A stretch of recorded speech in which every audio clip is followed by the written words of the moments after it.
The Academy presents Ancient Philosophers. This week is Democritus. Democritus of Abdera, born during the 80th Olympiad in Thrace, along the northern coast of the Aegean Sea, has often been considered the father of modern science for putting forth a theory that the world and all things within it are composed of indivisible particles which he called atoms.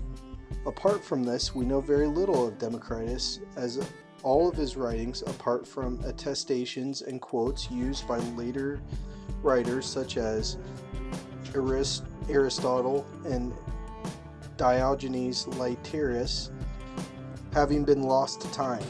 But from their accounts, we can piece together a story of his life and what he taught. The son of a wealthy Thracian noble who entertained King Xerxes of Persia on his march westward towards Greece decades earlier, Democritus grew up learning from Chaldean wise men who had traveled westwards in the expansion of the Achaemenid Empire. And these Eastern influences seem to have had a sway on him, for when his father died, leaving him a sizable inheritance, he traveled upon Asia, even being said to have reached India in his travels. Upon returning, he is said to have found himself under the tutelage of a philosopher named Leucippus, who Aristotle credited the creation of atomism, while later writings of Diogenes of Laertius and according to Epicurus, Leucippus never existed. Regardless of which of these is true, it is thanks to Democritus and those who have learned from him that we have the theory of atoms. The Democritian theory of atoms stated that the entirety of matter consisted of atoms, which are solid objects of a size so small they cannot be divided any further and are ultimately indestructible. They were of an infinite number and existed within an infinite void, which he identified as empty spaces between atoms. When atoms collided together within the void, being already by nature in motion, they would become entangled with each other, forming much larger objects and making up the world.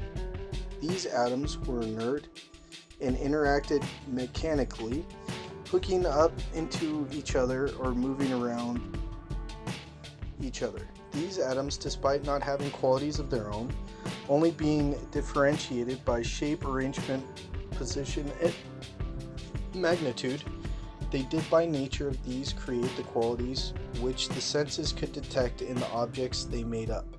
For instance, the atoms present in water did not hook into each other like those present in more solid matter like metals, because they were rounded and smooth and slid over and around each other rather than hooking into each other like in metals.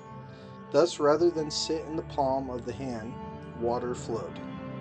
To contrast Democritian theory with the thoughts of other philosophers of the time, Empedocles, for instance, believed that the world was made up of particles of air, earth, water, and fire, and these had qualities such as fire being hot or water being wet.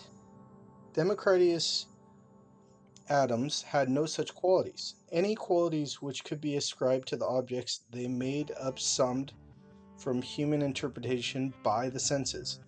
A rose is not red, for instance, because the atoms with it are themselves red, but rather because the senses detect them as being such due to the interaction between the atoms present in the body and the objects in question.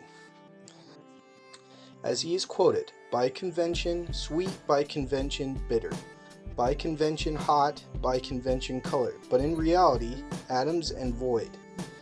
To discuss more of the man's life, it is said that his character, that he had spent much of his time laughing at human fault. And this characteristic of him so struck that the term Aberdanian laughter and Aberdite refer to his scoffing laughter. And he is so devoted to his study of the natural world that he is claimed in one story by Diogenes Laertius to have blinded himself so that he would not be distracted. But it seems far more likely that he simply went blind in his old age, rather than in engaging in such an act of self-harm. And speaking of his old age, he lived an extremely long life for a man of the Bronze Age world, with Diodorus Siculus claiming he lived to the ripe old age of 90, placing his death at 370 BC, and other writers have him pegged his death at the age of 104 or 109. While it is said by the writers who chronicled his life that he wrote on subjects as various as aesthetics, art, music, ethics, and politics, as well as his theory on atoms, none of the 73 books he is said to have written in his lifetime have survived, though his influence on scientific thinking remains undeniable. Thank you, everyone, and please like and subscribe.